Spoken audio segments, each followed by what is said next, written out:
Assalamualaikum warahmatullahi wabarakatuh.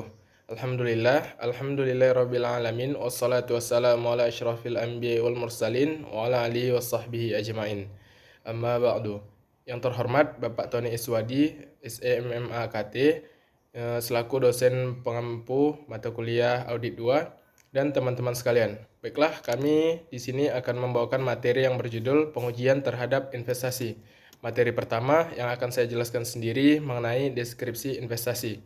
Investasi merupakan penanaman uang di luar perusahaan yang dapat berupa surat berharga ataupun aktiva yang tidak dapat digunakan secara langsung dalam kegiatan produktif suatu perusahaan. Investasi di sini dapat dibagi menjadi dua, yaitu yang pertama investasi jangka pendek atau temporary investment, dan yang kedua investasi jangka panjang long term investment. Investasi jangka pendek di sini adalah investasi yang dilakukan dalam jangka waktu 1 tahun periode akuntansi, dan investasi jangka panjang di sini adalah investasi yang dilakukan dalam jangka waktu lebih dari 1 tahun akuntansi. B. Prinsip akuntansi berterima umum dalam penyajian investasi di neraca.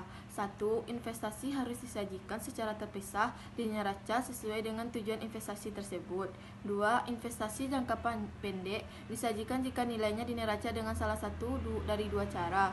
3. Investasi jangka panjang disajikan di neraca pada kosnya. 4. Harus mencantumkan pengungkapan yang cukup jika investasi jangka pendek digadaikan sebagai jaminan penarikan uang. 5. Investasi dalam perusahaan afiliasi dan dalam non-consolidated subsidiary companies harus disajikan secara terpisah dan investasi yang lain. 6. Sebagai obligasi atau saham yang dikeluarkan oleh klien. 7. Jika investasi bukan merupakan sumber pendapatan perusahaan. 8. Jika penghasilan bunga dan penghasilan dividen jumlahnya material. Baiklah, di sini saya akan membacakan bagian poin C, tujuan pengujian substansi terhadap investasi. Di mana tujuan pengujian substansi terhadap investasi diantaranya adalah: yang pertama, memperoleh keyakinan tentang keandalan catatan akuntansi yang bersangkutan dengan investasi.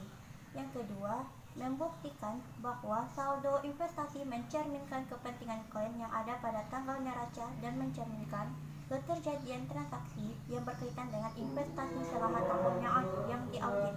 Yang ketiga, membuktikan kelengkapan transaksi yang dicatat selama tahun yang diaudit dan kelengkapan saldo investasi yang disajikan di neraca. Yang keempat, membuktikan bahwa saldo investasi yang dicantumkan di neraca merupakan milik klien.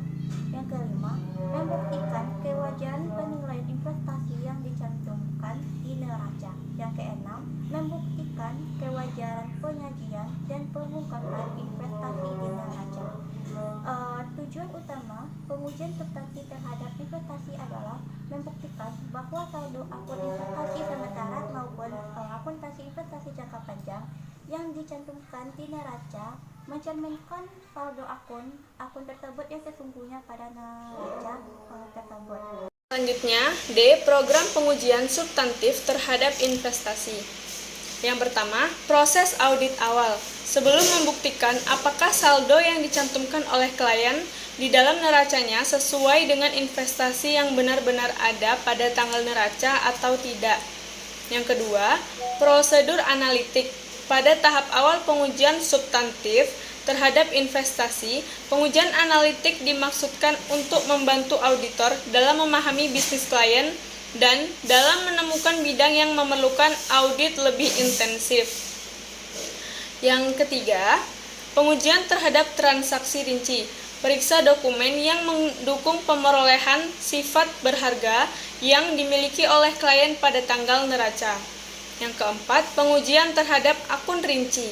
Auditor berkewajiban untuk mempelajari notulen rapat pemegang saham untuk mengetahui apakah dalam tahunan yang diperiksa, pemegang saham telah membuat keputusan yang berhubungan dengan penanaman dana perusahaan dalam bentuk investasi jangka panjang. Yang terakhir, verifikasi penyajian dan pengungkapan.